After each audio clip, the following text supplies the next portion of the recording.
Auckland Council is quadrupling the fees that e-scooter providers have to pay to operate in the city. The council is preparing to launch its second trial of e-scooters in the city following a turbulent run with Lime scooters. Wave scooters have also rolled out in recent months. There are currently 1,700 scooters on Auckland streets, and under the next trial that will increase to 1,875. But the council is bringing in stricter reporting conditions for companies, as well as controls over how they are spread across the city and the fees associated with them. Today, Auckland Council's Licence and Regulatory Compliance Manager, Craig Hobbs, told our reporter Nita Blake-Person that the council will be charging 3 operators a total of more than $46,000 to roll onto the streets of this city over the next 6 months. It's probably not where we'd like it to be, but it's about quadruple what we have been currently. So we will now be charging on a per scooter basis.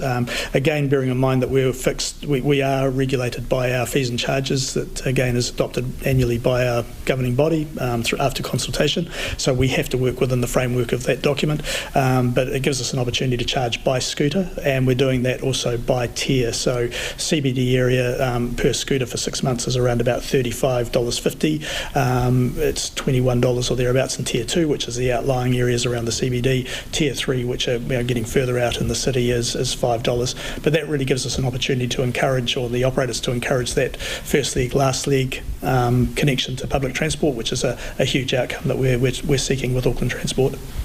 There are other additional fees, though, in this code of practice. I understand if a scooter is parked badly, left, dumped, even fall over the footpath, there will be a fee if it's not sorted out in 3 hours. That was in the previous code of practice, but it was a 12-hour window. So if someone complained about a scooter that had fallen over or was obstructing the footpath or whatever, there was a 12-hour window for the operator to have to collect that and fix it up.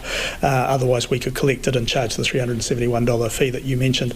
That window has changed now in the new code of practice to 3 hours. So again, we want to make sure, A, we're giving the operators time to react, but also we want to make sure that we are keeping those footpaths unobstructed. Those who have had concerns have been bowled over by an e-scooter going too fast, or they've gotten in the way of their traffic and things like that. What assurances can you give those people that that behaviour is going to stop? Yeah, at the end of the day, is that we can't regulate that. That's road rules, that's NZTA and traffic enforcement and things like that manage those interactions. Our concern and what we're trying to influence through the code of practice and the licence conditions and our relationship with those operators is to make sure that they are managing those situations and interface on the footpaths and whatnot as best they possibly can. One thing that we are pleased about with the bylaw is that it gives us the opportunity to suspend if we have to, and I mean that's the ultimate punishment. If someone can't operate anymore, I don't think operators are going to put themselves in that position. So we can certainly monitor through the reporting that they'll be giving to us in our systems where these scooters are.